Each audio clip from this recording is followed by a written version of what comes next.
तर नमस्कार विद्यार्थी मित्रांनो, आजच्या या व्हिडिओमध्ये आपण बघणार आहोत की MPSC ग्रुप बी आणि ग्रुप सीच्या पूर्वपरीक्षेसाठी आत्तापर्यंत किती अर्ज आलेले आहेत, राईट.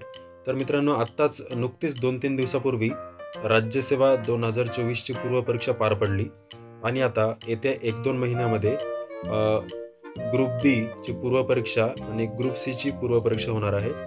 तर या पूर्वपरीक्षेसाठी किती अर्ज आलेले आहेत आपण या व्हिडिओमध्ये आता बघूयात.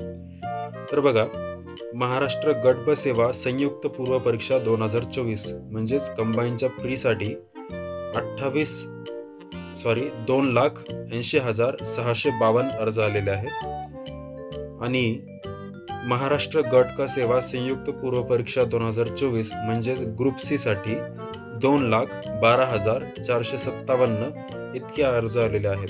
तर मित्रांनो, ही माहिती मला कुठून भेटली? तर कोणीतरी RTI फाईल केला होता, राईट टू इन्फॉर्मेशन ॲक्ट. तर RTI नुसार ही माहिती मागवण्यात आलेली आहे आणि ही माहिती ऑथेंटिक आहे, कारण की RTI मार्फत आलेली आहे आणि त्याच्यामुळे आपण यावर विश्वास ठेवू शकतो. तर त्यामुळे तुम्ही इथे बघू शकता की ग्रुप बी साठी 2,80,652 आणि ग्रुप सी साठी 2,12,457 इतके अर्ज आलेले आहेत. तर या व्हिडिओमध्ये इतकंच सांगायचं होतं. तर थँक्यू व्हेरी मच.